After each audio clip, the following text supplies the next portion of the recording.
It was a book from Indris Shah. What Shah? Huh? King means king. This is a story from, I think, from Iran. Huh? I like Sufi story very much because they have a lot of story. Yeah, not just talk, lecture, but story. And you can tell children and women, everybody likes. Okay, begin with a story called The Saint and the Sinner. A very nice story. I like. The book called The Wisdom of the Idiot. It's a very funny book. I guess they make fun of themselves too, the same, yeah? Call themselves idiot. Lao Tzu also say that, He say that the wise one look like the idiot. There was one time a Dervish devotee who believed that it was his job to correct those sinners, the ones who do evil things in the world. He thinks he's very saintly. He's a dervish. Dervish is one of the Muslim tradition, The dervish, they dance a lot. They're happy people. At that time, you still have good master. Maybe you still have now, It's hard to find enlightened master. Also, even hard to find enlightened dervish, So this one is a dervish, and he thought he's very enlightened, very saintly. So he took upon himself to go and reproach those who were doing no good, according to his standard.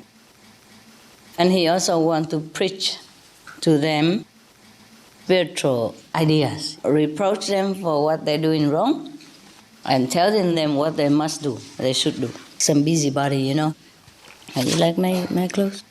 Yes. Be fresh, go free.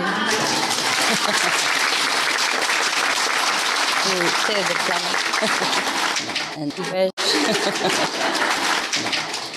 Everything new now is like that. Yeah. You can also do that. You paint it on, Or you stick on,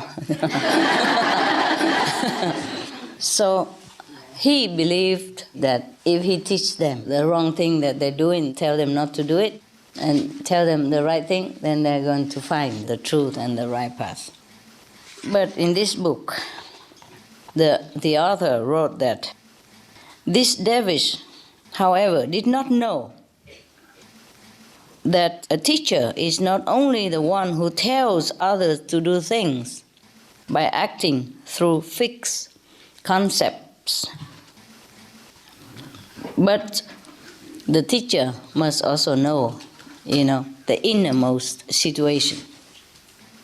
The innermost situation of himself and of the person he wants to teach also. But this dervish did not know. Because, if you don't know it, then you might suffer a reverse effect. Instead of wanting to be good and positive, if he doesn't know the inner situation, maybe not inner connection with God, maybe, or not the inner connection of the person that he wants to reproach, then the effect will not be as he wants, but it may be opposite. That's what the book wants to tell us. But of course, he doesn't know all this. So, because of that, one day he has found himself a victim. Wow, he found a guy who is addicted to gambling. Put money and want to gain a lot, but mostly lose a lot. So this so-called saintly dervish, took upon himself as a job to cure this man's habit. So every day the sinner, the gambler, left his house for the casino. The dervish wait outside his house already. Every time he left for the casino to gamble, the dervish put a stone opposite of his house, in front of his door. So every time he marked it like that, he intended for the gambler to be reminded of his evil sin, so that he cannot forget that he's a sinner every day, hopefully one day he will cure himself. So the gambler, each time he left his house and go for the casino, he felt very, very guilty. And each time he come back, he saw another stone on the pile outside of his house. Did you ever see those stone piling on top of each other? Oh, the Tibetan does that a lot. Maybe it's a similar story. Maybe the person who went on pilgrim put a stone there for the sin of his neighbor or something. Or maybe himself. Yes. In the old tradition, there was one Chinese woman. She also cured herself this way. Whenever she does the wrong thing, she put a black bean in the left side jar. Whenever she does a good thing, she put a white bean on the right side jar. So like that, she knows how much good she did and how much bad she did. And slowly, slowly, more white and less black. So there were two people involved here. The gambler, every time he passed the stone, he felt terrible, guilty, yes. And the dervish who put the stone there feel very angry and more like agitated, toward the gambler, like he has not changed. Today I still have to put another stone on for him. And he was very angry, negative feeling. That's a really busybody. Just go home, meditate, maybe. It's better for him. But no, he wait in front of the house all day so that he can see the man come and go, because the man doesn't always go at a regular time, I don't think. Gambling is not like a job, is it? Not like you go from 8 o'clock, you go back at 5. No. So the dervish must have been like standing in front of this guy's house or sit in front of his house all day, waiting until he gone, waiting until he come back. Therefore, of course, he's angry too. Sitting in the cold like this, waiting outside. Not only he feel angry with the gambler, but he also feel a sense of pleasure, because he's recording somebody else's sin, feeling that he's so good, so holy, and that person so sinful, and he's doing a righteous job, recording somebody else's sinful act. And he feel pleasure as well. Angry at that gambler, but feel good about himself, proud. Now this stone business going on for 20 years. Both of them are very, very persistent. One is very persistent in gambling. And the other one persistent in recording the gambling habit. If only you guys are so persistent like that, you become Buddha in no time. Now, the gambler, every time he passed the stones, he thought about himself. He thought about that how he should change, his habit, change his life, and he should become better, But he think to himself, he's such a guilty person, he's so bad, he wouldn't even understand goodness. He wished he could understand goodness. And then he feel that the holy person there, how he's so good in working for his redemption, for his sin. And he always thinking, wouldn't it be better? How would it be nice if I become like him, like the dervish saint? But I don't think I could even repent. I could not even repent and change my life. Not to talk about becoming like him, because his place, the dervish place, is surely high in heaven, that I could never dream of touching his feet. And he must be, chosen among the saintly elect in heaven. If he left this world, after he died, a dervish surely will sit among the chosen elect in heaven. He was thinking all this goodness about the dervish and feeling shameful of himself every day, but continue doing it because he's a kind of compulsive gambler, addictive. He can't quit. Some people can't quit, that's what they say. But he feel guilty for 20 years. Can you imagine? But at least he felt the goodness from the dervish. So it's a mixed feeling, you know. He feel good about the dervish and feel guilty about himself. He feel like he could never change his way of life, and he feel, the dervish is really so sanely working for his sake, you know, to redeem him. One, so-called holy man thinking, and the other guy is a sinner thinking. Both of them thinking. Now we see what heaven thinks. One day, it happened that there's a natural disaster in that area, and both of the men died at the same time. And both of them went in front of the angel. The angel of death came. And the angel said to the sinner, you know, the gambler, very gently and lovingly, "You are to come with me to heaven." So the gambler was very, very shocked and said, "How can this be? You must be mistaken." Yeah, I am a sinner. I should go to hell.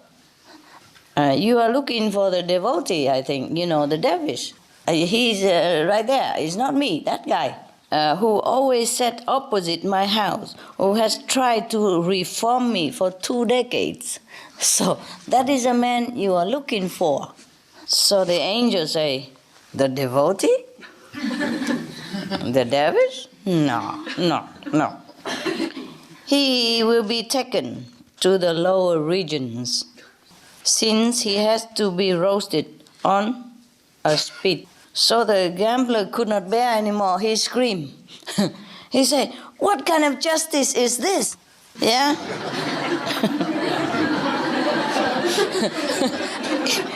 He forget his own, destiny. He said, "You must have gotten the instruction wrong." It's the opposite. So the angel say, No, not like that, not so. Yeah. I shall explain to you now. It is thus. The devotee has been indulging himself for 20 years with feeling of superiority and merit. Now it is his turn to redress the balance. He really put those stones on that pile for himself, not for you. What mean for himself? To feel proud, to have something to do because he has nothing to do. And the gambler still beside himself, asking, but what have I done to earn the reward of heaven? So the angels say, "You are to be rewarded because every time you pass the dervish, your thought first of goodness, and secondly of the dervish. It is goodness, not man, which is rewarding you for your fidelity." Wow, that's a very good story, huh? Why do you think the dervish is punished and the so-called sinner is rewarded? Because the dervish was focusing on something negative, but the gambler was actually focusing on something positive inside. That's right. The dervish was very proud of himself being a good man. Right. In fact, he is? He wasn't. Not too good, right. Sitting in front of his house all the day just to focus on the negative things. So this is why we have the 3 monkeys. No look, no talk, no hear. Yes, that's why Bible also say, "Judge not, so that you shall not be judged." Yeah, whatever we think, so shall we get, huh? That is a problem. So now it is also very bad of the gambler as well.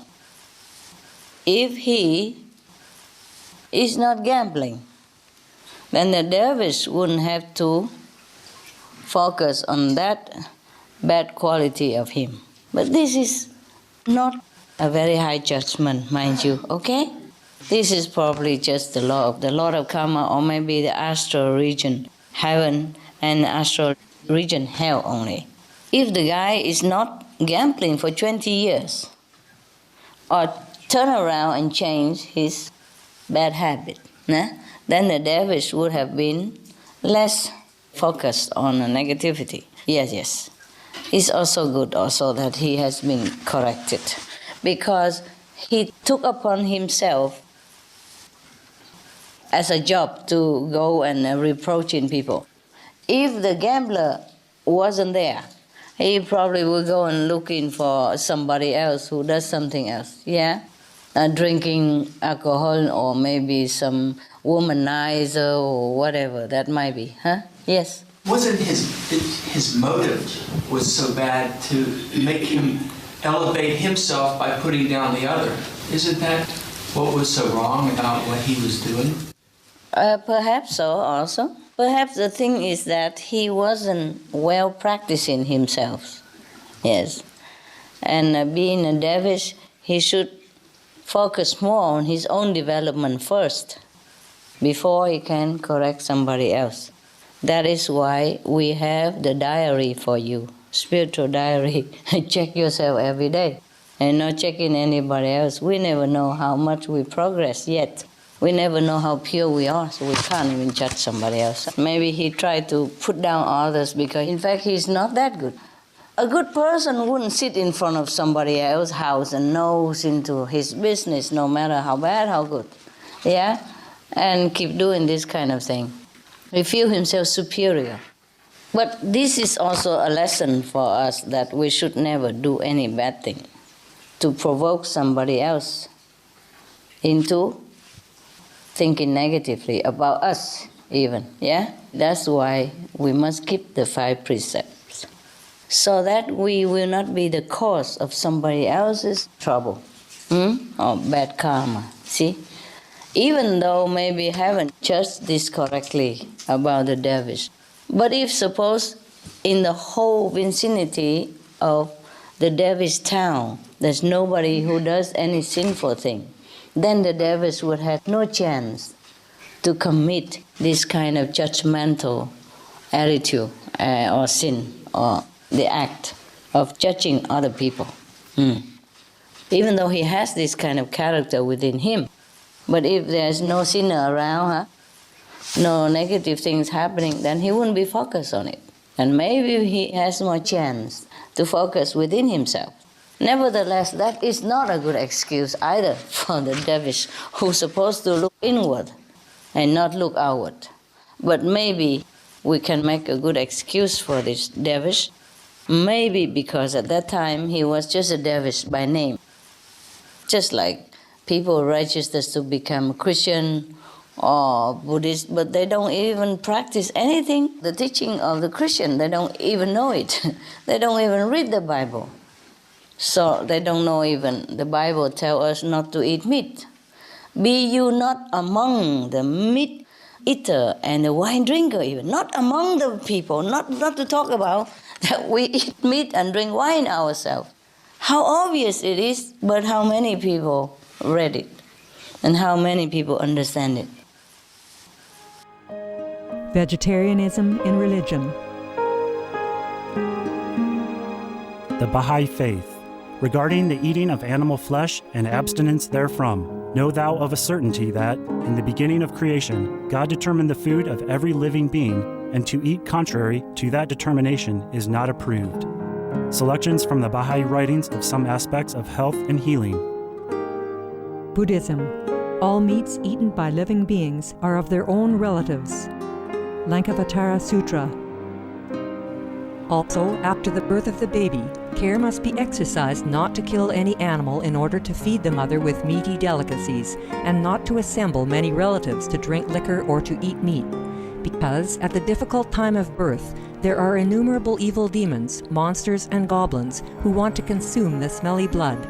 By ignorantly and adversely resorting to the killing of animals for consumption, they bring down curses upon themselves, which are detrimental to both the mother and the baby.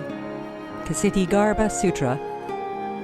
Be careful during the days immediately after someone's death, not killing or destroying, or creating evil karma by worshipping or offering sacrifice to demons and deities, because such killing and slaughtering committed, or such worship performed, or such sacrifice offered, would not have even an iota of force to benefit the dead, but would entwine even more sinful karma into previous karma, making it even deeper and more serious. Thus, delay his rebirth to a good state. Karma means retribution. Ksiti Sutra. Gaudai. The most important thing is to stop killing, because animals also have souls and understand like humans. If we kill and eat them, then we owe them a blood debt. Teachings of the Saints. Christianity. Meats for the belly, and the belly for meats, but God shall destroy both it and them. Holy Bible. And while the flesh was yet between their teeth, ere it was chewed, the wrath of the Lord was kindled against the people, and the Lord smote the people with a very great plague. Holy Bible. Confucianism. All men have a mind which cannot bear to see the sufferings of others. The superior man, having seen the animals alive, cannot bear to see them die. Having heard their dying cries, he cannot bear to eat their flesh. Mencius. Essenes. I am come to end the sacrifices and feasts of blood, and if ye cease not offering and eating of flesh and blood, the wrath of God shall not cease from you. Gospel of the Holy 12. Hinduism. Since you cannot bring killed animals back to life, you are responsible for killing them. Therefore, you are going to hell. There is no way for your deliverance. Adalila. He who desires to augment his own flesh by eating the flesh of other creatures lives in misery in whatever species he may take his birth. Mahabharata anew. Islam. Allah will not give mercy to anyone except those who give mercy to other creatures. Hadith. Do not allow your stomachs to become graveyards of animals. Hadith. Jainism. A true monk should not accept such food and drink as has been specially prepared for him involving the slaughter of living beings. Sutrakatanga. Judaism. And whatsoever man there be of the house of Israel, or of the strangers that sojourn among you, that eateth any manner of blood, I will even set my face against that soul that eateth blood, and will cut him off from among his people. Holy Bible. Blood meaning flesh. Sikhism. Those mortals who consume marijuana, flesh, and wine, no matter what pilgrimages, fasts, and rituals they follow, they will all go to hell. Guru Granth Sahib. Taoism. Do not go into the mountain to catch birds and nets, nor to the water to poison fishes and minnows. Do not butcher the ox that plows your field. Tract of the Quiet Way. Tibetan Buddhism. The offering to the deities of meat obtained by killing animate beings is like offering a mother the flesh of her own child, and this is a grievous failure, the supreme path of discipleship. Zoroastrianism. Those plants I, Ahura Mazda, or God, rain down upon the earth to bring food to the faithful and fodder to the beneficent cow. Avesta. Everybody knows that vegetarian diet is good for health and to save the planet. They will be awakening their own great, compassionate, loving self-nature, and then their level of consciousness will rise up automatically, and they will understand more than they ever did, and they'll be closer to heaven than what they are right now.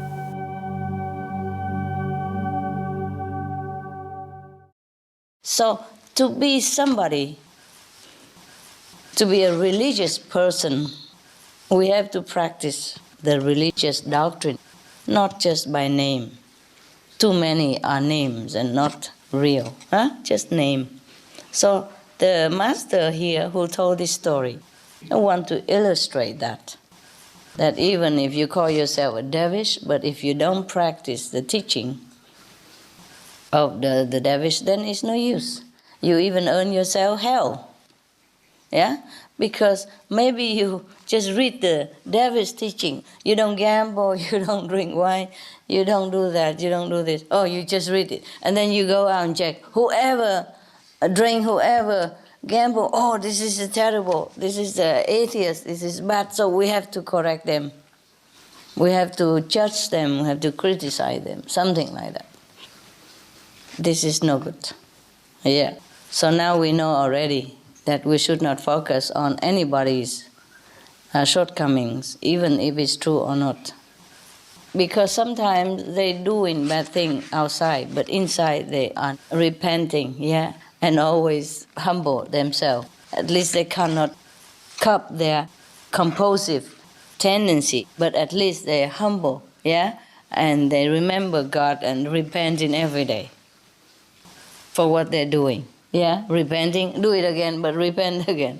At least always focus on God or on goodness. To repent, because if you repent, means you think of God, right? You think of the goodness side. There was a joke about a bus driver and a priest. A bus driver and a priest died at the same time and went to the pearly gate. And St. Peter gave the bus driver very big, beautiful house with the UFO to run around and everything, swimming pool and a lot. And he gave the priest just a small wood cabin. No facility, not much. So the priest would say, but it must be a mistake. I should be the one given the big mansion and all the facilities. He is just a bus driver. I am the servant of the Lord. I dedicate all my life, my youth, everything in my life. I dedicate the whole lifetime to serve the Lord. How come you give me such a small little wood house and the bus driver such a big mansion with UFO to fly around back to Earth to visit even? Just a joke. I'm not sure if they have UFO up there. I'm not sure if they even need UFO. Okay. So now, St. Peter said, you are the priest, but every time you preach a sermon in the church, everybody went to sleep. And whenever the bus driver drive his bus, everybody pray.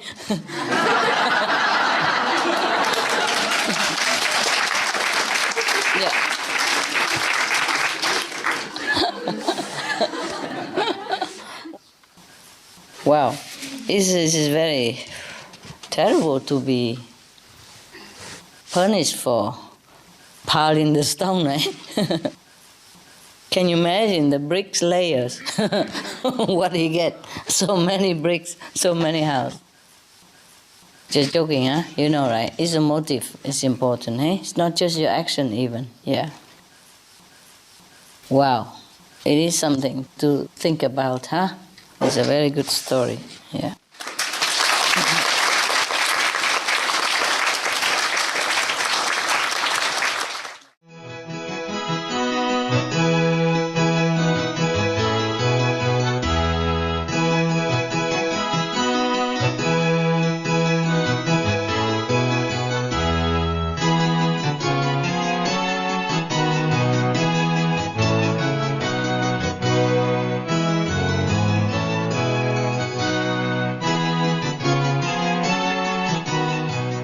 Do you know the Bible? This part is very famous in the Bible, When I was in a temple in New York, there was a man, a young man, and his mother just died. And he's a Buddhist. His mother is Christian, maybe Catholic, maybe evangelist. So he called me at the temple. I was staying at the temple in New York. He called me, he said, my mother's dying. And she's Christian, I don't know what to do. I don't know Christian stuff.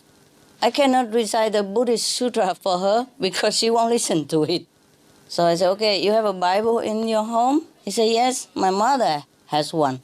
I said, okay, open it and look at the index. You find one with the Psalm of David, At that time, I even remember what number. I told him it's a Psalm 23, like the Divine Shepherd. Yes. He said, what would it sound like, in case I got it wrong and I don't know whether I read the right one or not. I said, okay. It begins like, the Lord is my shepherd. I shall not fear. Oh, and then he heard that and he said, "Oh, it's beautiful." I say, "Of course it is. It's beautiful. It's from the Bible. You should know that." He said, "Okay, now I know. I'm going to read that for my mother," because at that time he couldn't find a priest yet. You know, the priests are always busy, yeah? Either they are talking mass or they have to go to funeral or they have to go to a wedding, yeah? So anyway, it happened that his mother's dying and he has to read something for her, you know, worrying that she died before the priest come. But I said to him, "Don't worry, the soul will listen. Yeah, the soul will know, even if your mother has left the body, her soul will listen. So don't worry." He said, "But he still like to read something." You know, I said, "That's a very good idea. Very good idea. You read it before she goes. It's better than after she goes." Because his mother was in great pain at that time also. Dying but with pain. Because she was sick, you know. She had cancer. Also, most people at the time of death, they struggle a lot. They struggle a lot. Because if they have not got any definite answer to where they're going before they left the planet, then they feel very, very struggle, you know, suffering. They worry where they're going. You know, they don't want to leave this planet. They don't want to leave the body. They have been used to it for so long. So the struggle makes it more painful. Very, very painful. That's why, and when many people die, you see them, you know, withering, you know, and have an expression of suffering because of the struggle. They cannot let go. But if you are a believer and have great faith, yeah, in any religion, as long as it's a good religion, you know, that teach you non-violence, teach you to be honest person, and to believe in God, and you truly live a life of honesty and peace, yes, and of a good neighbor, yeah, good human, then you will go in peace. Yes, you don't struggle. And when you die, the angel will come and get you, instead of darkness or the angel of death or some evil-looking entity that scares you. And that's what makes you struggle even more, yeah, clinging to life, because you're scared of where you're going. So I told the son to read this to the mother. "The Lord is my shepherd, I shall not fear." And he felt very at peace immediately. He said, "Oh, it's beautiful." Because I was really in pain of what to do for my mother. He was a Buddhist, you know. He belonged to the temple where I stay at that time. And he's a disciple of the abbot of that temple that I stay. So I say, but it's the same, either Buddhist or Christian, you know. In the Bible or in the Buddhist scripture, they only teach people to do good things. So you read it to your mother, read with love and faith, yeah, that God will take care of her and ease her fear. He said he will immediately. I said, okay, now you go read it now. Yes. So I want to read it for you today. Any of you, the angel come already or not yet? Oh, the inner master told you anything? 3 days, 2 days, 1 week, 2 days, 2 years? You are told 2 years? I think you said something like that. No. What I mean is if the planet go, you know? No. If nothing is done according to the benevolence law of heaven, then if we go the opposite direction of the benevolent law, then we go the opposite direction. That's it, you know? Anyway, 2 years, 4 years, it doesn't matter too much to us. We do what we can until the last minute, okay? You inform people, you meditate, just like we're doing here, and do what we can, yeah? It doesn't matter. Doesn't matter really, yeah? We save the planet, not for us in any case, but we still do it, yeah? If we can, we do it. And maybe we still can do it, yeah? Now, I want to share this beautiful prayer with you. It's one of the Psalm of David. He made many good prayer, you know, and songs. Very nice. It will inspire people when they read it, you know, to have more faith in God instead of their ego. The Lord is my shepherd, I shall not fear. He makes me lay down in green pastures. He leads me beside still waters. He restores my soul. He leads me in right paths for His name's sake. Even though I walk through the darkest valley, I fear no evil, for You are with me. Your rod and Your staff, they comfort me. Staff, not personnel, no? Staff means the stick, the staff. You prepare a table before me in the presence of my enemies. You anoint my head with oil. My cup overflows. Surely goodness and mercy shall follow me all the days of my life, and I shall dwell in the house of the Lord my whole life long. Isn't that beautiful? Yes. That's it? That's just one of it. You want to hear some more? Yes. The Lord is my light and my salvation. Whom shall I fear? The Lord is the stronghold of my life. Of whom shall I be afraid?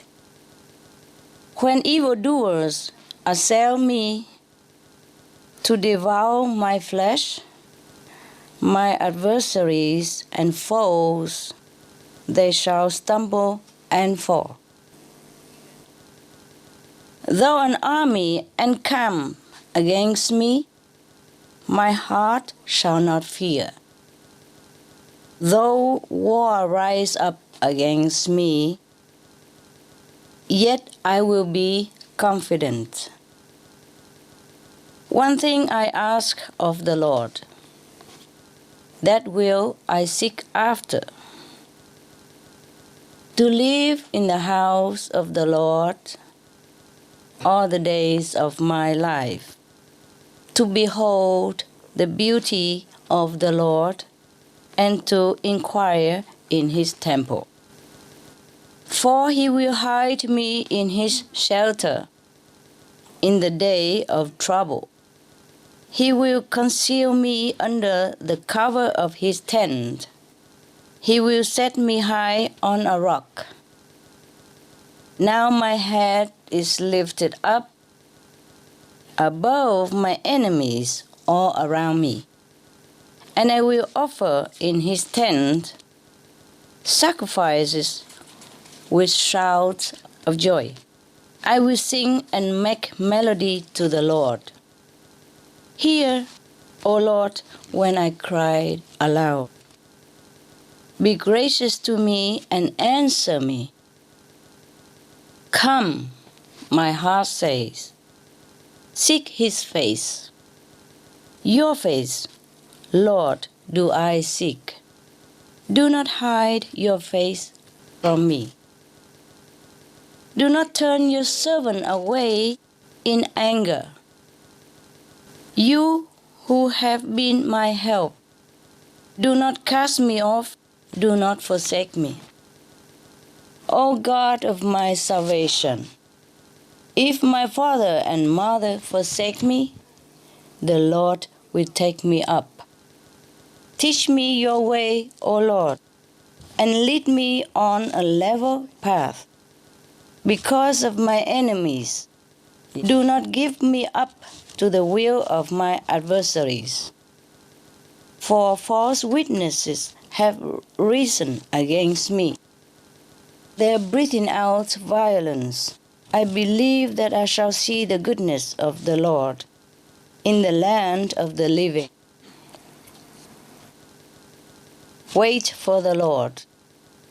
Be strong and let your heart take courage. Wait for the Lord. Okay.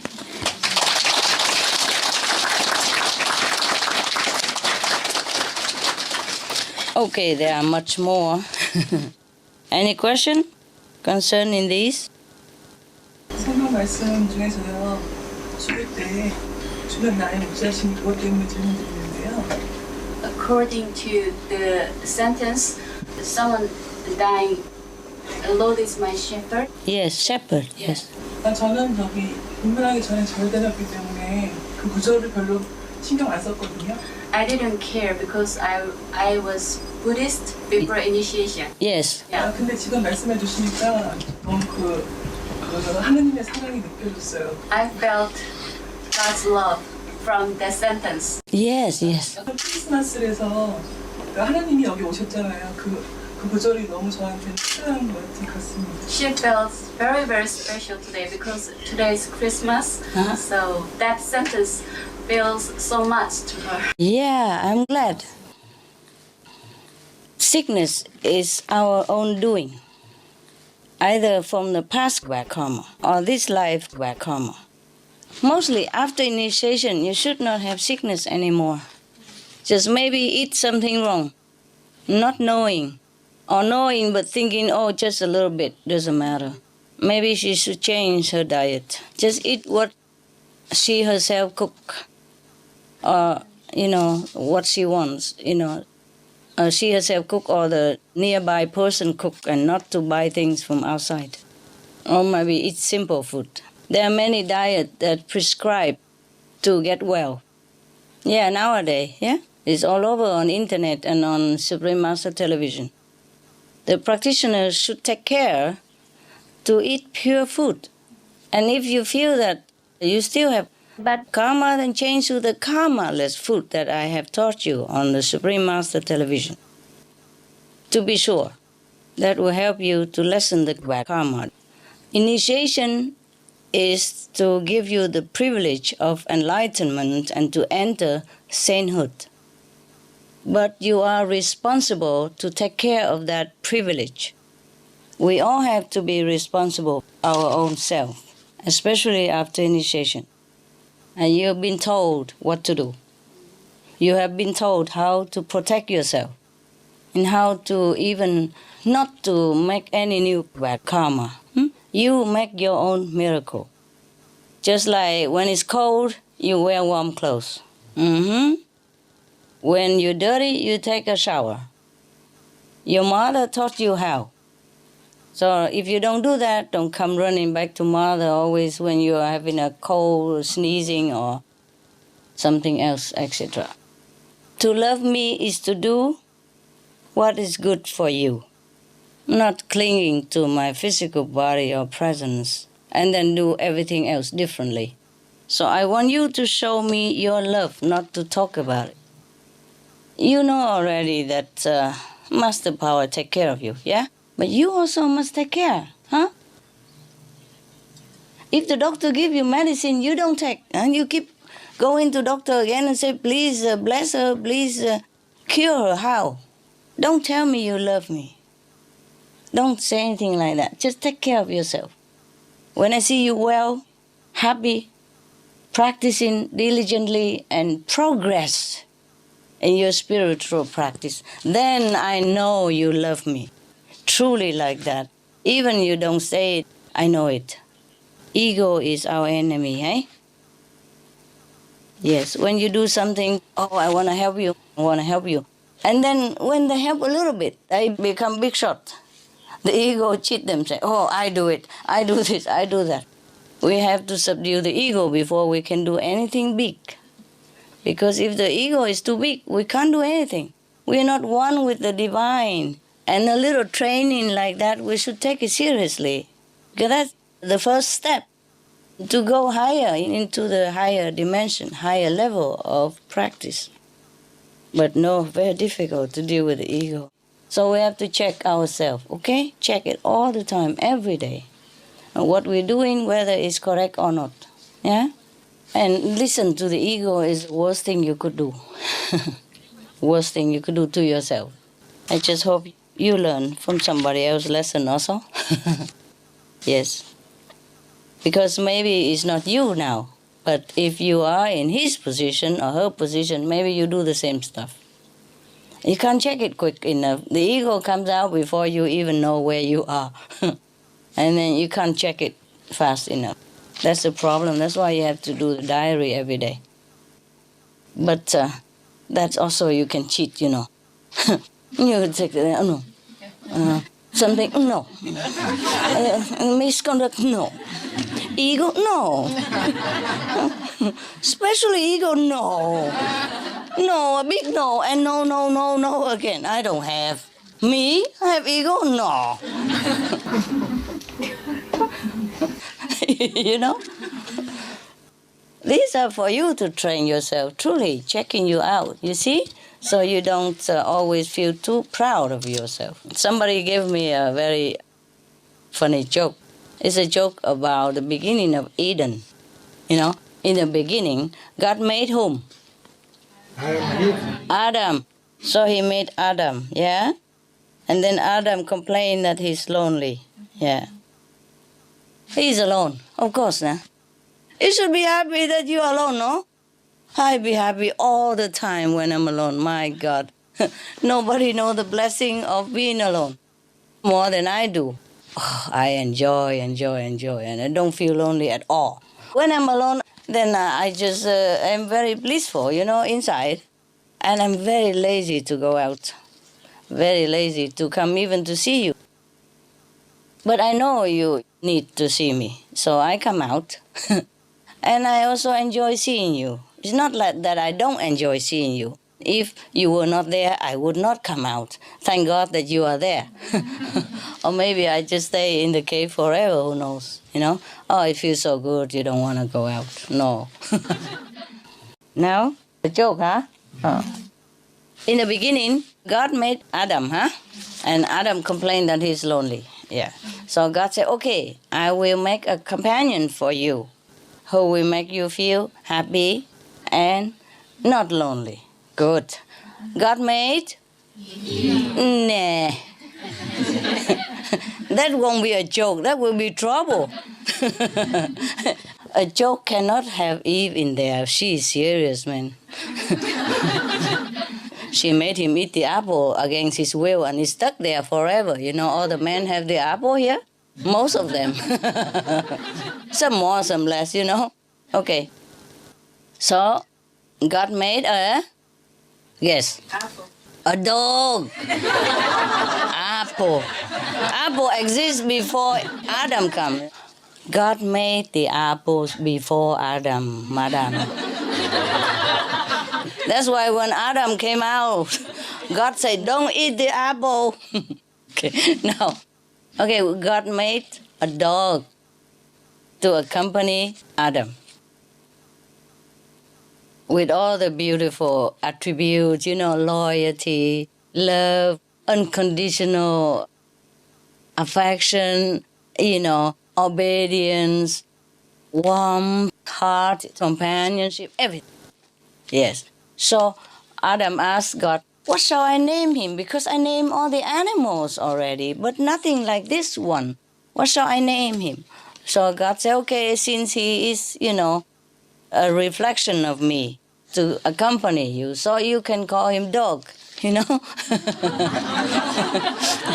Opposite. Yeah, but because we have English at that time. In other language, it might not be easy to translate that. It might not be the same, you know? Okay, English is convenient, huh? For God even to explain things. Okay, so God made him a dog. Oh, of course, the dog is lovely, yeah? And Adam was very happy. Dog is happy too. And then after a while, God asked some angel to come down and check how is he doing. Whether he's still lonely, is he progress, you know, in his spiritual practice, anything at all? Better character, anything? So God told some angel come down, check Adam's out. Oh, the angel came back reporting something that God is not very pleased with. The angel said to God, you know, ever since you gave him that dog as companion, he became arrogant, self-conceited, and very big ego. And God said, how can that be? I gave him a loving, faithful, obedient companion. He should emulate that character. Instead, how come he become arrogant? How can that be? So the angel said, yeah, because the dog listened to his every whim.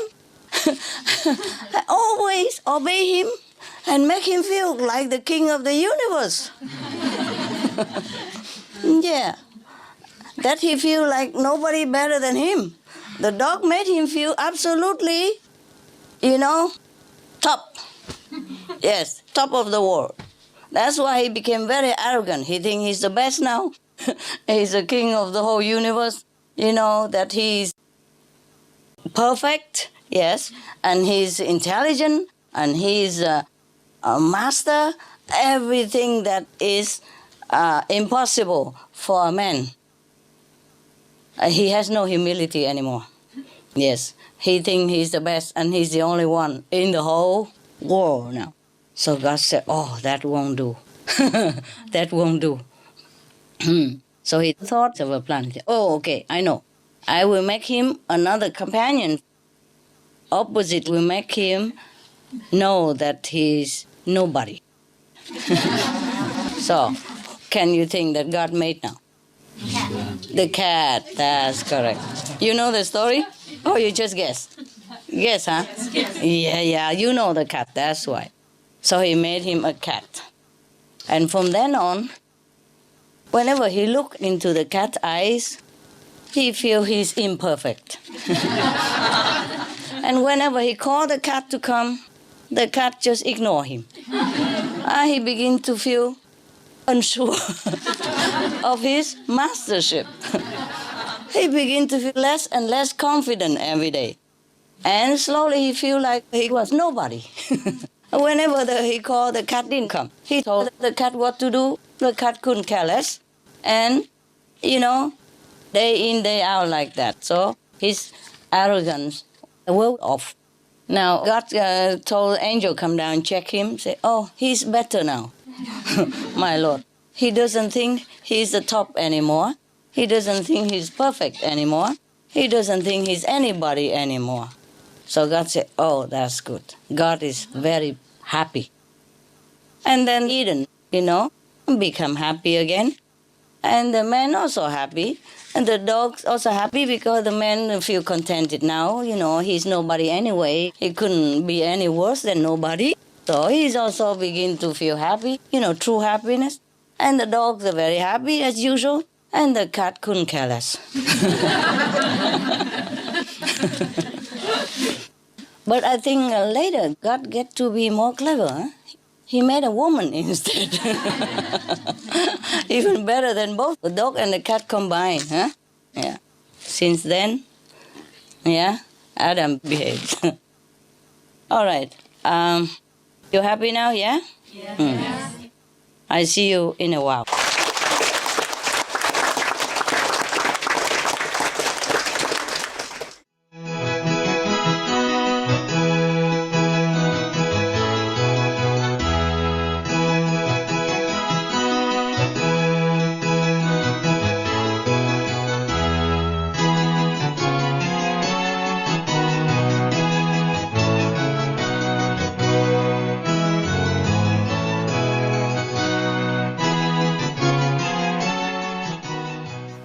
有没有听故事？不是要吃饼干？都要。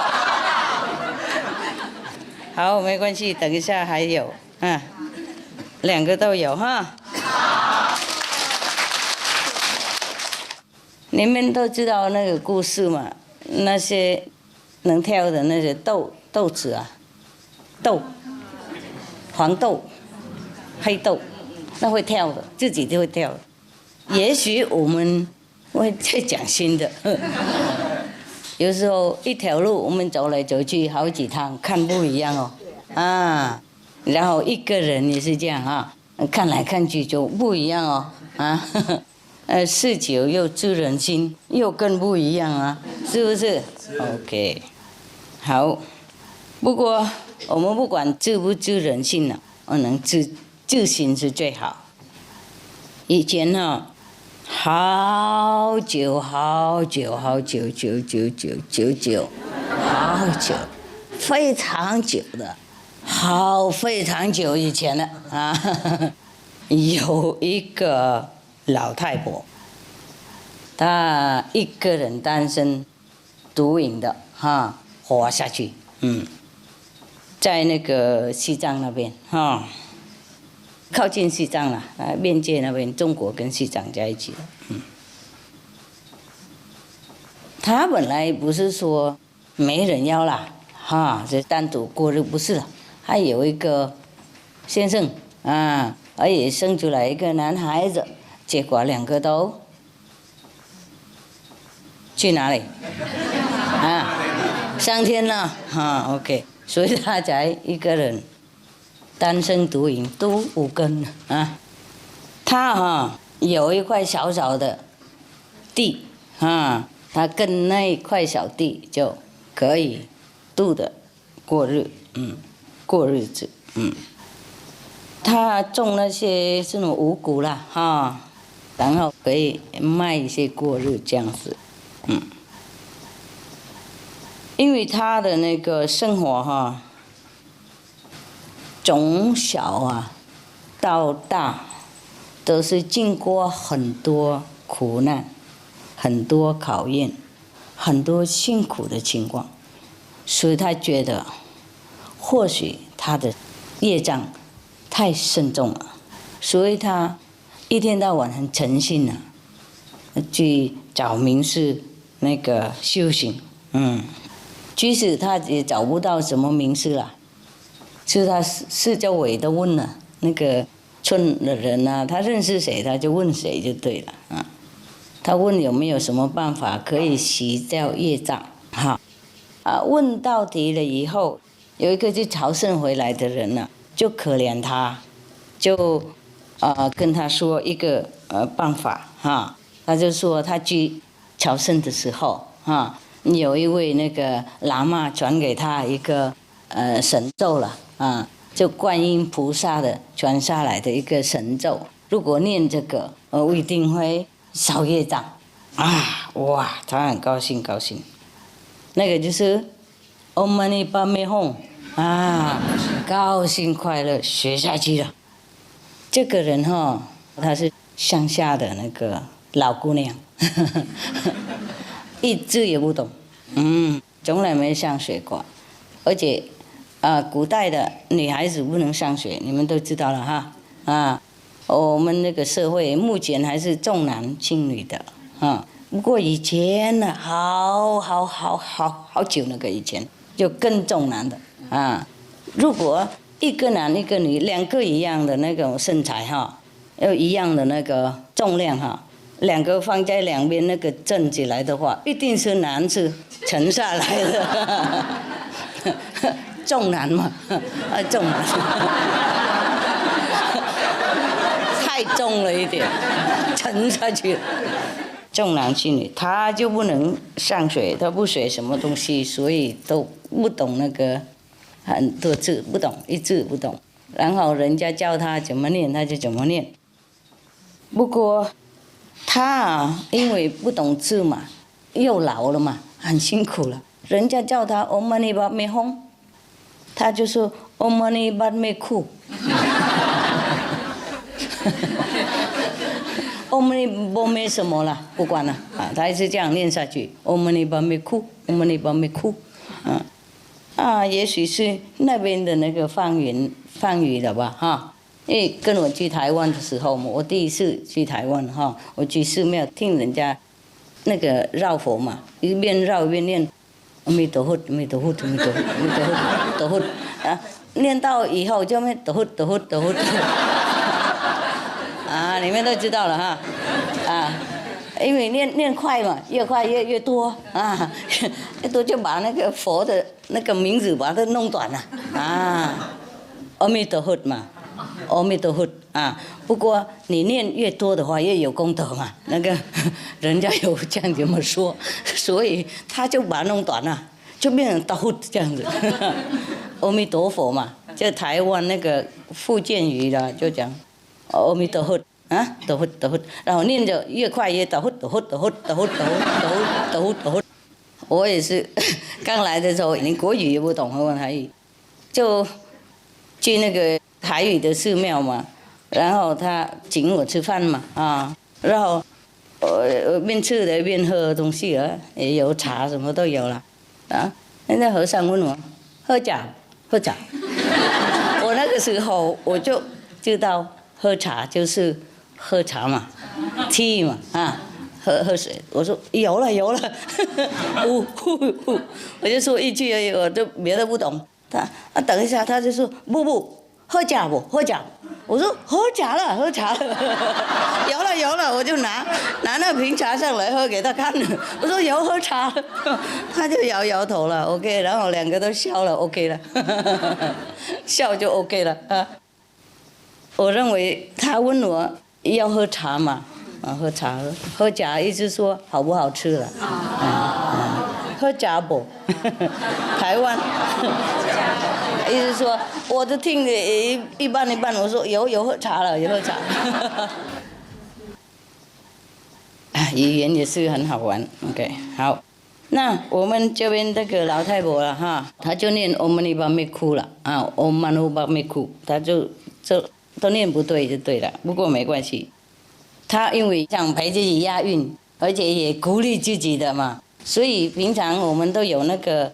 佛教或是天主教或是什么教，多数都有那个念咒那个柱子哈她因为乡下的老姑娘嘛，没有去哪里，而且那个朝圣的人他自己有一个自己念，哪里有给他，已经很好心叫他那个咒语已经很了不起了啊！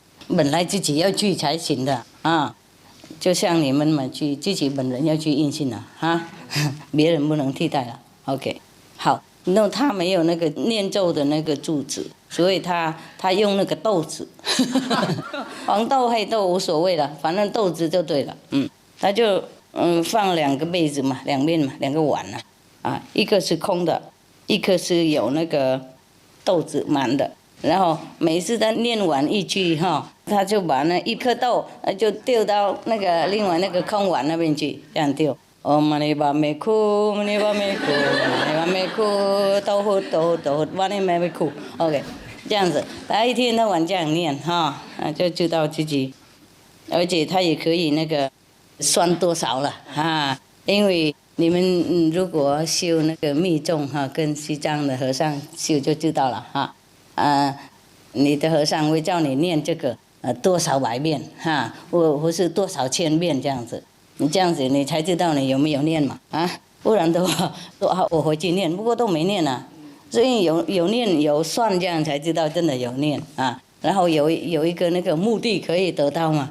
我要今天念100，然后明天又有200，几天我就变成1000、10000了。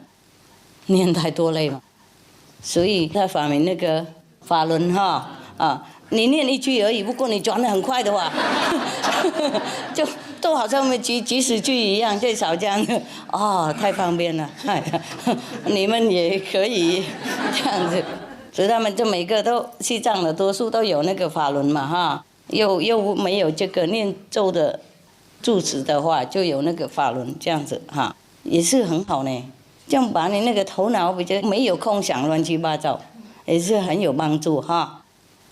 他因为没有就是那个法具嘛，所以他用那个黄豆这样子念掉过去，然后这个碗就空了，他就从那边就掉回来这样子念过来念过去，过来过去这样。他非常非常诚心的，就念错不过非常诚心，每天这样念，然后那个豆念到30年了，已经30年了。他念到一半的时候，因为他很诚心嘛，所以以后那些豆他不等他拿了，他自己跳过去。他念了1句咒语，这样呢1颗豆他自己会自动的跳过去的。好厉害，也许有 battery，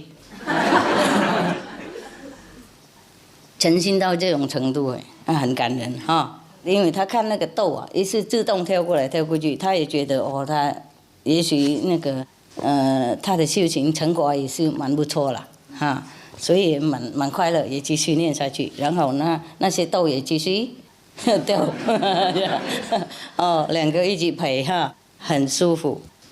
有一天呢，就是有一位那个高僧大德哈，从西藏经过他那里，还没有到他那个草庵的时候，他就看到很大的好光啊，在他那个房子里面发出来，在屋顶上面都亮了。所以这位大德他已经也是蛮有修行，才能够看到这样子嘛大光啊。所以他就认为里面这个房子里面一定有什么高僧大德在里面，因为那个很大的喇嘛、仁波切什么的活佛的在里面的，所以他就很快就冲进去要拜访。那个老姑娘看到这位高僧大德，难得诶，哪里有这样那么福报，就有一位那个高僧大德的喇嘛进来他的房子看他呢，他就拜下去了，然后茶啊饭啊就供养，一边拜他，然后一边还是念那个我们一般没哭了，然后这位高僧大德还觉得很惊讶他不晓得那个好光啊，那么大的好光从哪里来的，因为他不会怀疑，他没有怀疑这位那个那么谦卑的一个老姑娘老太婆的，她一直看东看西看东看西，不过那个草庵就很小啊，看哪里也是空空的老太婆又那么品种啊，也没什么多东西在里面，一个影墙什么，她看了她觉得没有人啊，觉得奇怪的很，然后她就跟他那个聊天嘛，他说你念什么啦？是不是有修行啊？他说我念这个咒语嘛，我修行已经30年了。那个他还怀疑，他说这边还有没有别人啊？你的家还有没有别人？他说没有，我一个人孤独，已经30年了。然后这位高僧大德的喇嘛就问他你一个人这样子，一定会很孤独吧？会觉得很孤独了没有人陪。然后那老姑娘就说不会呀，不会，即使我一个人，不过天天我有念咒啊，有修行啊，有那个整理自己身口意，还有惭愧，天天有惭愧，所以我希望那个下一辈子回来，没有比这辈子那么痛苦这样子，比较好一点。他还没敢想到那个什么高寡位了，意思说下一次再来做人，没这一辈子这么辛苦，他已经很觉得能够这样子，他觉得很满足了，来不及了。所以我没有空想到自己孤独或是不孤独。特别从那个有一位很好心的朝圣回来的传给我这句咒语了以后，我身心更快乐，天天忙了念没有想到自己的那个生活怎么样所以很快乐很快乐。然后那位高僧大德就问他就念这些什么嘛？他就说我们一般没哭了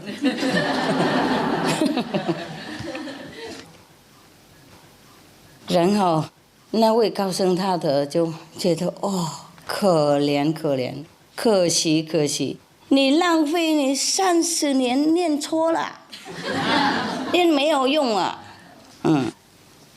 所以那位老姑娘这个时候才恍然大悟，觉得30年花费那么多功夫，结果念错了。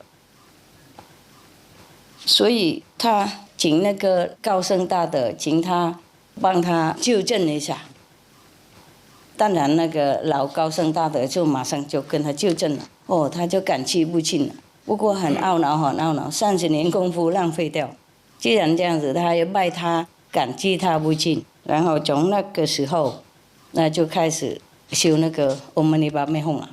然后他还感激那位和尚，他拜他好几十拜，说谢谢您还好你纠正那个还有时间呢，不然等一下我死了也浪费一辈子，又重新回来，又做人很辛苦所以那位那个高僧大德喇嘛就跟他sayonara了让他在那边鼓励他继续念咒修行，然后他自己本人也是要登陆了要做去别的地方。从那个时候他就念唵嘛呢叭咪吽了，不过他的心没有那么专了，因为他觉得还浪费时间了，而且好惭愧啊，好后悔啊，又很懊恼啊，所以他心没办法转，他就念了，这念得很对了，不过心的不舒服，不快乐，然后那些豆也不快乐，他们没元气可以跳了，所以他念，然后豆就躺在那边不动，说他还要用手再重新再来弄回去，然后他一边念一边想到他30年功劳啊没有用的，所以心里很懊恼啊。然后那位高僧大德走了一段路就他那个回头看那个老太婆那个草案啊，一回头看好官都不见了，觉得那个草案竟然也很乌暗的，又很看起来很懊恼很忧愁的，他就突然间知道了，他知道他本人好意，不过害人的，让那个老太婆自己就乱掉了，精神乱掉了，念不专心，所以他就赶快回去看那个老太婆，他就跟他笑笑说：“我刚才跟你开玩笑啦，你念这样才对啦，继续念跟以前一样才 OK， 哈哈，好。”然后那个老太婆就说：“你为什么骗我呢？”然后这个喇嘛没办法，就说：“哎呀，我就考验你那个诚心嘛，继续念，跟以前一样。Om mani padme hu，Om mani padme hu，Om mani padme hu，记得吗？”当然那个老太婆很高兴的说：“谢谢佛祖，谢谢佛祖。刚才我认为我30年功夫都丢了，所以很懊恼。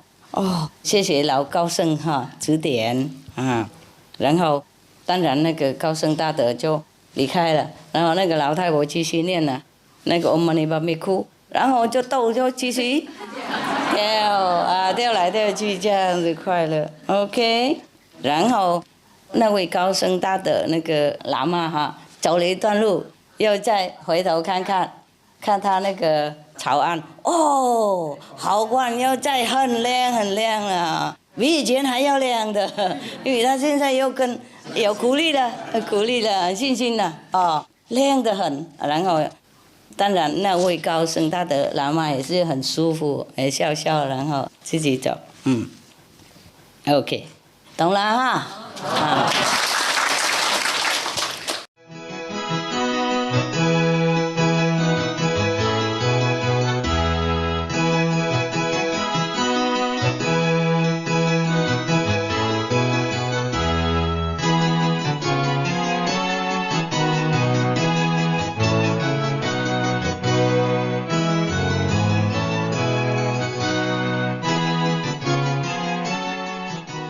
中国有没有这类有他脸上中国也一样有在那个道场里面有吗？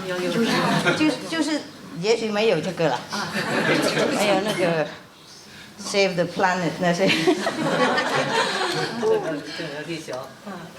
我讲这个以后就觉得要去那个罗马那边，Vatican 很像圣诞节嘛，没关系嘛，走，去打招呼。因为你们想看我就会带出去。Request for greens to save the planet. Lucky no sorrow here. Okay, lay down and go sleep now. Here, help me. Okay, today is still Christmas a little, I'm reading you the Bible, okay? That's a good thing here we should read, Yeah. It's very, very easy, so we don't even need to explain it, Now, these are some of the very beautiful reading in the Bible. These are very nice Psalm, of King David. Yes, very beautiful, very poetic. I liked them a lot when I was younger. I still like them though. But there are so many other scriptures, so we cannot always read one. Otherwise, Psalm of David is very nice. Hamid, you read it? No? All right. I read then. This psalm is called Exhortation to Patience and Trust. Patience and trust to whom? Trust God.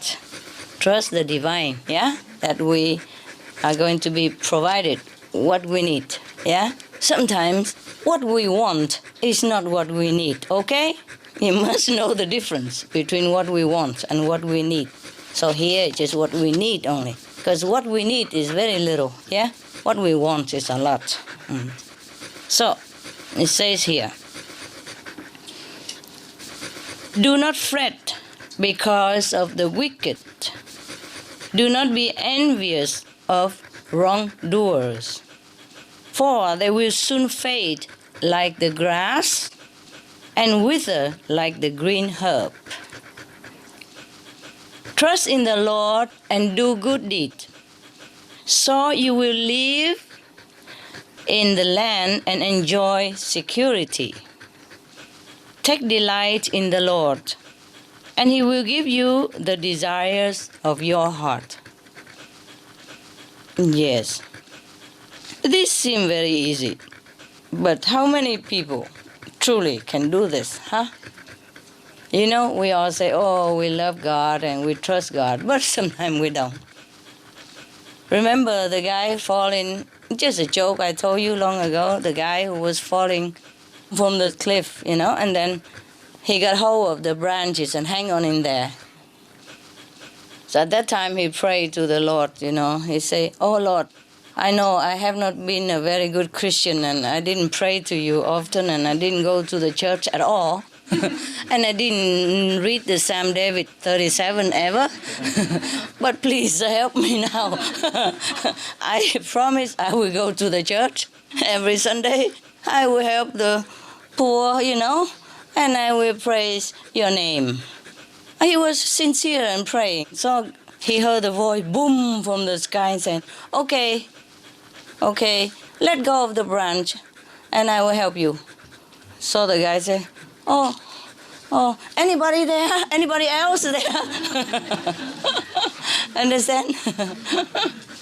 Anybody else is there? He could not let go of the branch because down there is the deep canyon, He thought if he let go, he would die.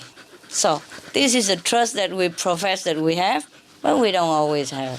Let's face it, life is difficult for us here, And God seems to be too far, yes.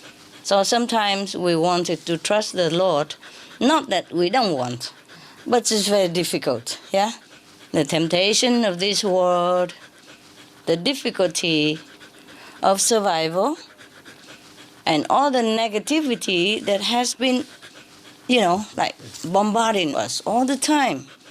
It's very difficult for us to think positive even, To even survive in this world is already very difficult, Not to talk about even trusting the Lord, which we don't see, So for you guys who has seen the Lord, some part of the Lord while you meditate, you should trust more, Because when we see the Lord, then we can trust. If we don't see, it's difficult to trust, right?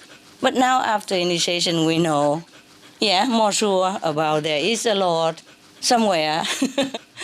And because when we pray, He has answered. So we know, there is one now. So we have more trust. It's easier for us. But some poor people, they don't see God. It's very difficult for them to trust, We can't blame them. So here, King David, one of the ardent devotee of the Lord of the old time, it's been recorded in here. He's saying, probably his exhortation to his disciples or to his near followers, nearby person, relatives, friends, assistant, whatever. So he keep telling them this because probably some of them don't have trust in God. So it's very difficult for someone to take delight in the Lord. As it say here, you should take delight in the Lord. Okay, we love God. Maybe we trust God. But how to take delight in God? Huh? It's not that easy, is it? Huh? Yeah. So only the one who see God can really take delight in God. God may be not like a person or something, but we feel the love, we see the light, and then we can trust. Yes. And we can take delight in it, because when we meditate and when we see our God or a portion of God or an attribute of God, then we can take delight in that. Of course, when we meditate deeply, we see the light. That is God, part of God, and we feel very, very happy with it. Yeah. Now, continue, he said to you. Commit your way to the Lord, trust in Him, and He will act. He will make your vindication shine like the light, and the justice of your cause like the noonday. Wow. Can we do that? Difficult, huh? It's very difficult to do the will of God, right? It's very difficult. We try, but we can't. Sometimes we cannot. Even if we have seen miracles, even if we have known God to some extent, sometimes our heart wavers.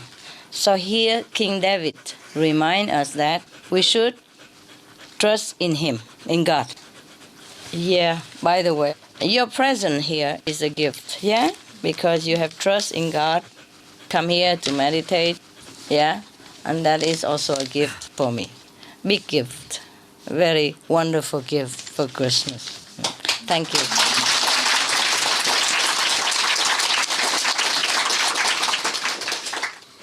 Okay, now, you see, King David told us that if we trust God, then God will act in this trust, in our trust. Yes. Of course, if we doubt, then we obstruct ourselves. Do you understand me? If we doubt God, then like we build the wall in front of us, like between us and God, there is a wall. We don't trust that God does anything. So, of course, you obstruct yourself. Not that God doesn't hear, not that God doesn't want to help you, but you put yourself in a prison, yeah, where you feel like God cannot reach you. And this is a very bad attitude for us. God doesn't care you trust Him or not. Of course, God is very pleased if His children trust Him and let Him help His children, but sometimes we cannot. So King David told us that He will make your vindication shine like the light, and the justice of your cause like the noonday. I mean, if you trust in the Lord, then sooner or later, the cause of your situation will be very clear. For example, if somebody wronged you, somebody accused you, something that you have not done, somebody persecuted you, somebody give you a hard time, you will be protected by the Lord, and your case will be openly clear to everybody, like noonday. Noonday is the clearest time of the day, right? The noontime, okay. But whoever can have so much trust like that? Even the disciple of Jesus. Yeah? Sometimes they have doubt the Master. But Jesus never had doubt about God. Even when He suffered on the cross, He say, "Oh Father, how you glorify me." You see? He could have escaped. He could have escaped. He knew it in advance that one of His disciples will betray Him. He said that openly even. But He did not run away because He trusts whatever happened, it's according to God's will. Did you see the Vietnamese opera today? Yes. Yeah. It's a moral message for us, no? Yeah. Like the girl, the daughter-in-law, yeah? She doesn't want to run away. She doesn't escape because she thinks everything is done according to God's will. Yeah, so she accepted. because he also loved her husband. You see? This is how we should love God. Yes. Then we can be united together with God. In due time, yes. It's very rare that somebody trusts God absolutely like Jesus. Yeah? That he just accepts whatever happened for the sake of humanity and all beings on this planet. He came to do what he has to do, and he trusts that whatever God arranged, that will be perfect. The same, similar to this situation, the story may be true or not true about the mother-in-law and the daughter-in-law there, may be true, maybe not true, but we could learn from it. It's similar to the situation of someone who is separated from their own soul, Yeah. The union of the soul and the oversoul, mean God, that is just like the marriage like that, yeah? All kind of evil, all kind of obstruction came between the soul and God. But if we are patient, if we trust in the Lord, then we will have the happy reunion in the end. Yeah, okay, we continue. Be still before the Lord and wait patiently for him. Do not fret over those who prosper in their way, over those who carry out evil deeds. Yeah. So, King David reminds us that we should be still before the Lord. What does that mean? How come be still before the Lord? Mostly people say to you, go and pray, and pray the louder, the better, as the Lord is deaf. As if he's deaf, he cannot hear you. You have to go and pray very loud. Mostly people pray loud, right? That's one thing. Or we can also sometimes pray loud, so we can hear our prayers. It's also some kind of devotion. But here, the King David told us that be still before the Lord and wait patiently for him. This is very strange, huh? Anybody knows what it means? Meditate. Just sit there and wait until the Lord comes. And don't talk too much. Don't have to even pray. Don't even ask anything. Of course, you ask if you want to, but you should not. Is God deaf that you have to talk so loud? Huh? Is God blind that he doesn't see your situation? Is God so unintelligent that you have to explain to him so much? You understand, yeah? Therefore, according to this advice from King David, be still and be patient. Wait patiently. Yeah, we sit for long hours, no? That is being still, that is being patiently waiting. See? Perhaps at that time they don't have the word meditation. But this is the same. What else would you be still and be patient? What? Where? Huh? How should we do that? If not by sitting and contemplating and waiting, right?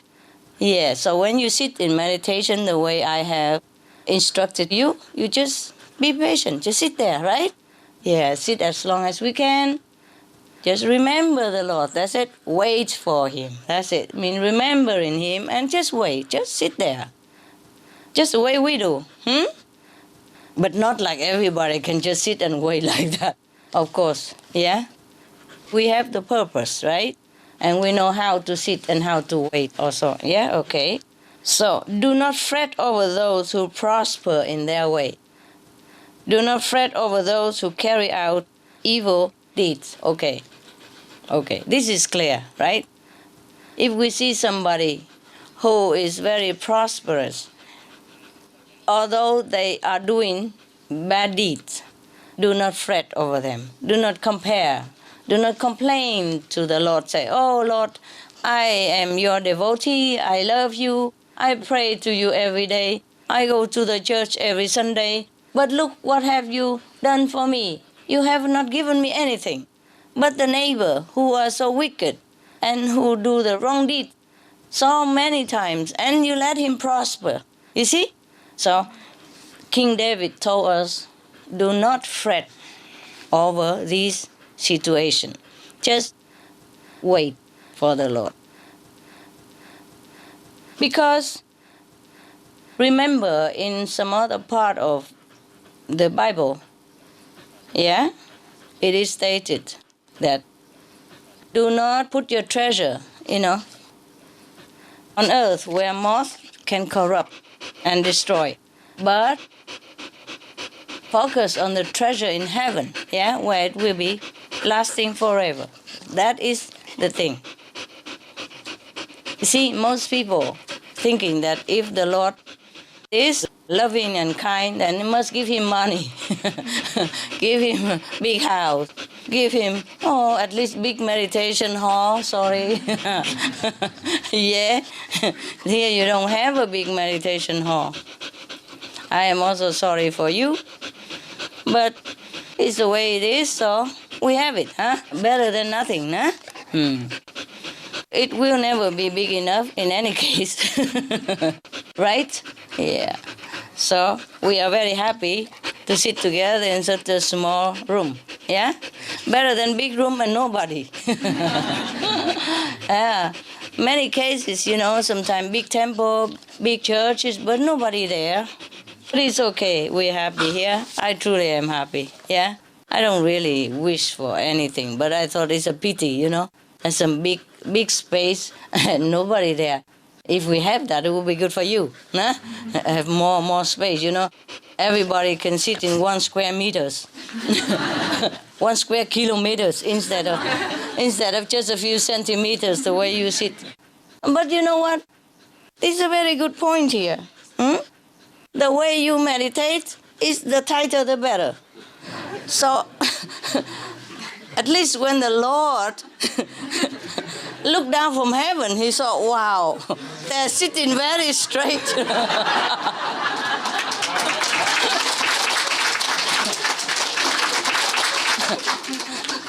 Appearance, Well, at least, like this, you don't fall, and you keep yourself straight, In Zen Buddhism, if you sit straight all the time, that means you're a fantastic practitioner, So there's a good point, in every situation.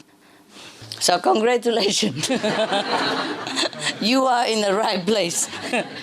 And your house is also bigger, so it's all right to be sitting tight sometime, That's why sometimes people tell you, sit tight, right? And here you sit tight, no? So, what else did King David tell us here? He said, refrain from anger and forsake wrath. Do not fret, it leads only to evil. For the wicked shall be cut off. But those who wait for the Lord shall inherit the land. Oh, did you inherit any land? Sitting so far like that, so long?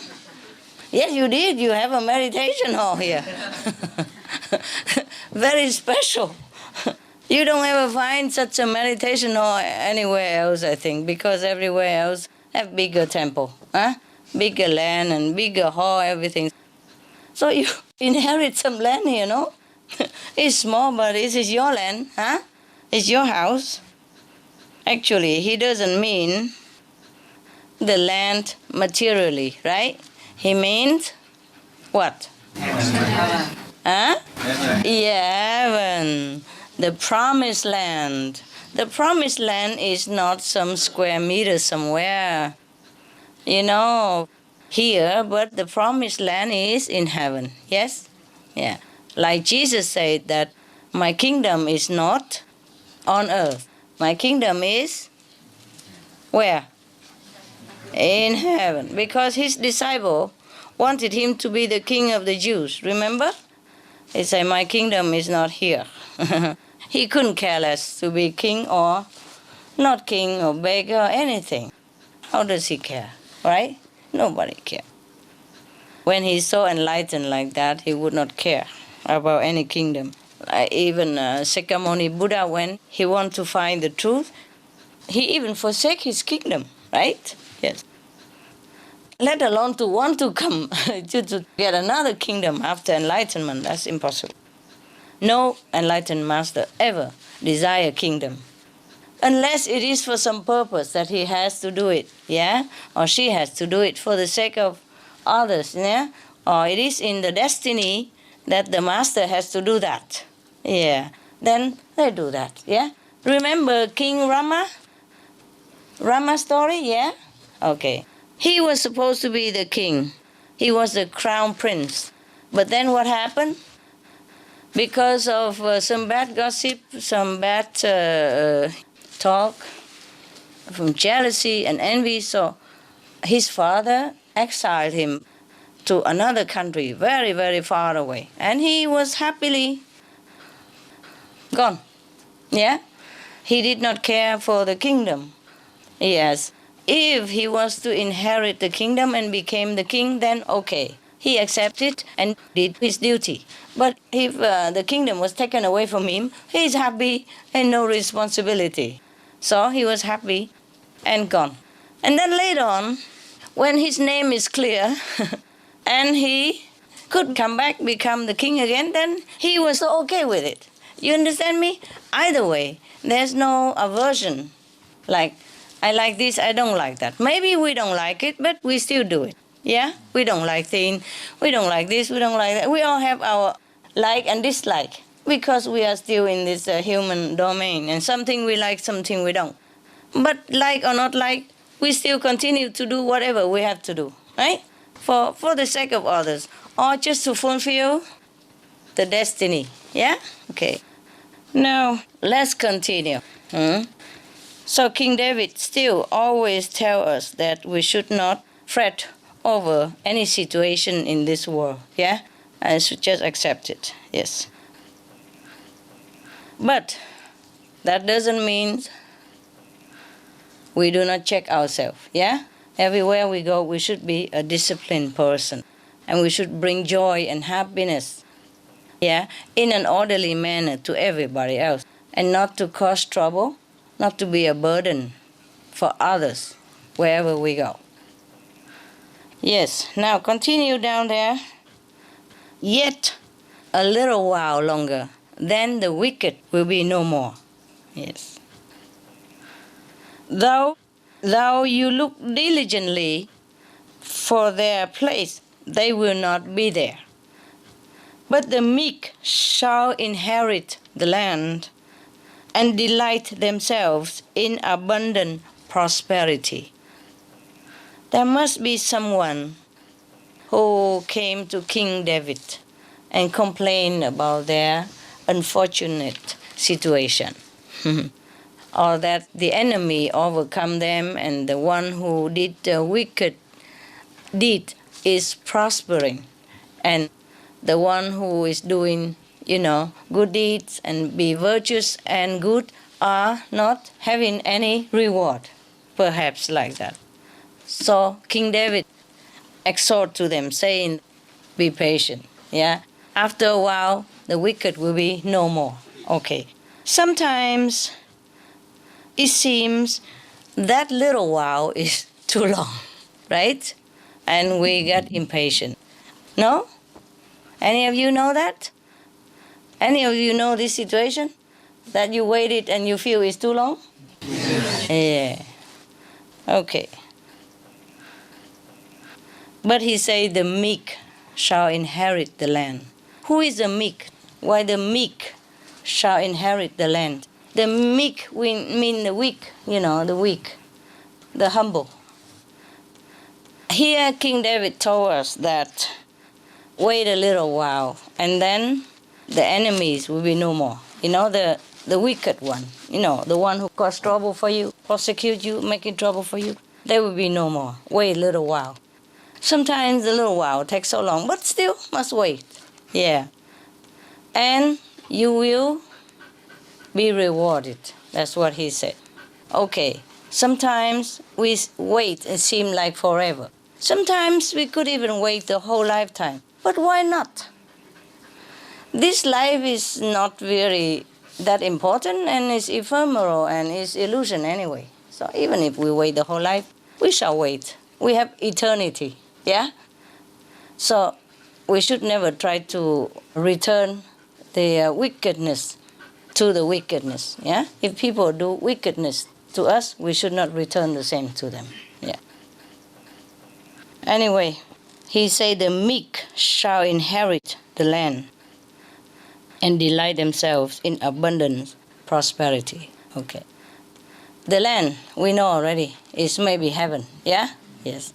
It could be also the land that we have here, meaning property, yeah? Meaning something that we want, yes. And he said that be patient. If you are righteous, you will inherit it. You will have it, yes. And then you even live in abundance, okay. It might not always be in this lifetime, but sometimes it is in this lifetime, right? Sometimes we see the reward very quick coming to us, yes. It's not always in monetary, not always in prosperity, not always in material things, but we know there are many more reward better than material reward even, and we know all that, yeah? The practitioner of Kuan Yin method, we know that. Except if you don't meditate well. Except you do not be careful about the food that you eat, you know, that you make yourself impure by eating some food that is not proper, yeah? With animal product or something with alcohol, thing like that. So always be careful, keep yourself pure. Nowadays it's difficult sometimes even, because sometimes you buy things outside, yeah? Sometimes they say vegetarian, but in some country they don't really list the ingredients, and sometimes you don't know what is in there. So it is terrible sometimes, yeah? Even if you want to eat some ice cream, normally it seems very, very harmless ice cream, but then you read, have egg in it. My God, who would ever put egg in ice cream? And what for? You know what I mean? And sometimes ice cream have alcohol in it. And sometimes chocolate, you know, even have egg in it and have alcohol in it, something like that, or some animal fat. So it's very difficult to even choose something which look very harmless to eat as vegetarian. So you have to be careful, okay? Of course, it's not like God punished us for eating some animal products, but it will contaminate, yes, our purity. It will interfere with the flow of our spiritual perception, yeah, from the divine. It will put like a blot in the road, you know, in between us and our true self. That's the problem. So we have to always be careful. Rather eat less, yeah? Rather eat the thing that you're sure, and not to eat more, but the thing you're unsure. All right, so continue. King David told us that the wicked plot against the righteous and gnash their teeth at them. But the Lord laughs at the wicked, for he sees that their day is coming. Means your God, your Lord, your protector, knows that even though the wicked people are doing some bad things toward you, persecuting you, or, you know, pressurizing you in some way, or giving you terrible time. But the protector, the Lord, sees everything. He is not in a hurry to even punish them or anything, because he knows the law of cause and retribution will be just. And he sees that the wicked people are coming to an end. But they don't know that. So they continue their wicked way and oppressing the meek, I mean the weak people, you know, the humble people. And they're oppressing them, and they just feeling that they are the winner, and they're strong and they're powerful. But God knows that their days are numbered, that their destruction is coming. The wicked draw their sword and bend their bow to bring down the poor and the needy, to kill those who walk uprightly. But their swords shall enter their own heart, and their bows shall be broken. Better is a little that the righteous person has than the abundance of many wicked people. For the arms of the wicked shall be broken, but the Lord upholds the righteous. Yes. All this is to tell his near people that do not fear, be patient. Even wicked people seems to be strong, and they have all kind of weapons, and they are oppressing you, but the Lord will break all that. Will destroy them for your sake, to protect you. But only if you trust in him and let him do it. Let God's will be done. Just be patient and wait.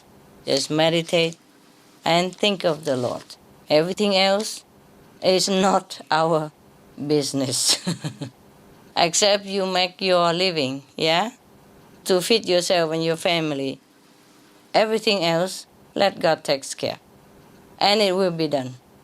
No matter what situation, it will change. Many of you know that, or not? Yeah.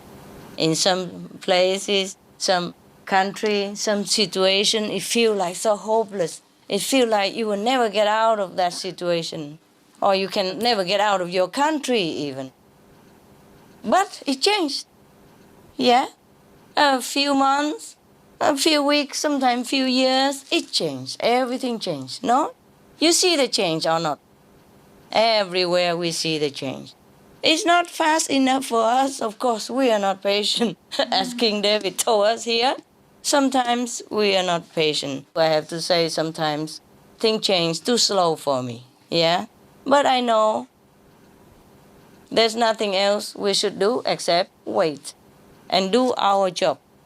Our job is just to remember God and to meditate on God every day. Everything else will take care of themselves. Jesus also told us that think not of the tomorrow. Huh? It's enough that you take care of everything today. Yes. And do not worry about your tomorrow. Because look at the lily in the field. Look at the grass. How God also would take care of them. And how wouldn't God take care of you? See, none of us can say such thing confidently. Huh? Can you? Yeah. Do you have such faith like the Lord Jesus? Possible? Yes. Yes? Yes. Possible. Really? You have? Wow, congrats. I'm proud of you. Wonderful. Let's see. Yes, when you sit here in front of me and listening to nice story from the Bible and good advice and in a good company and have good food and looking at a good dog, it's very easy to say, yeah, I have faith like Jesus. Oh, wait, you know? Because we are not crucified like the Lord and we don't go through so much tests. Most of the time, it's the Master who took upon himself, like Jesus Christ or other gurus, yeah? Even Prophet Muhammad, even Buddha, even the Sikh gurus, even, all the masters, they took upon themselves all the trouble, all the burdens. That's why you don't have any burden. You always feel safe, happy, and you don't understand much of the suffering of the Master, right? Yes. None of the disciples of Master Jesus even understood him that much. Some even deny him, yeah? Etc., etc. Some even doubt him.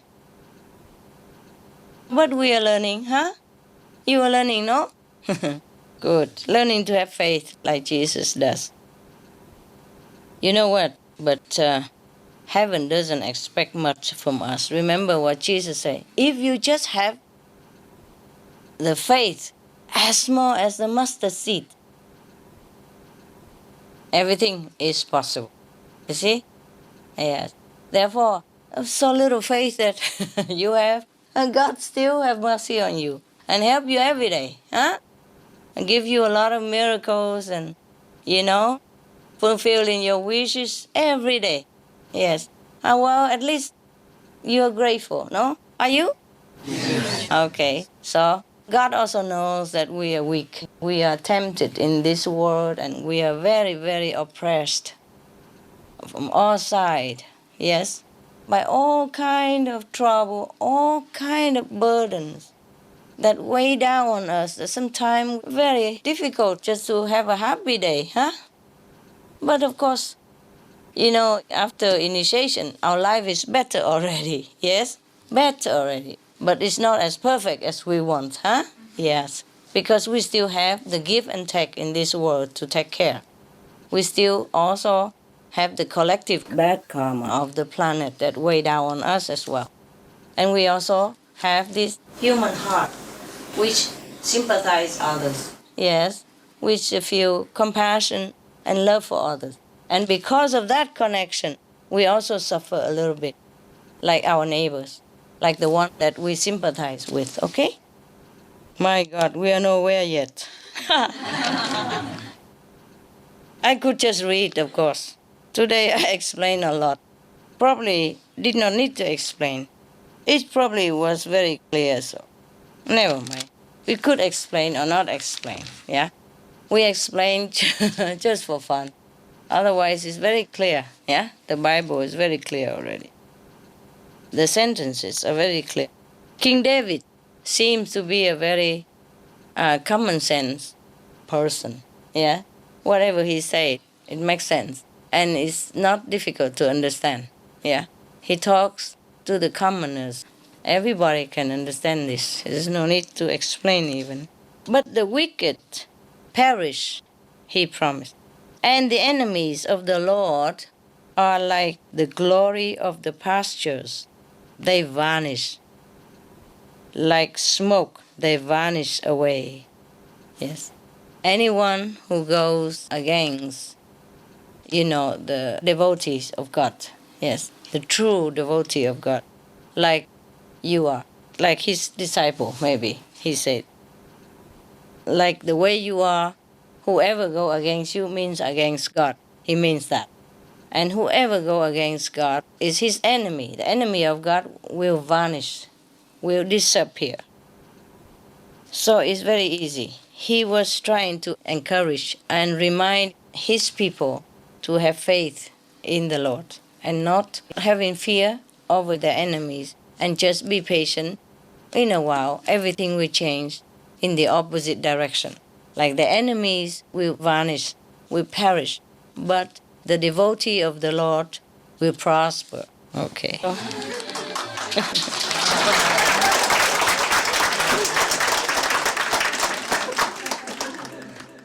That's what it is anyway.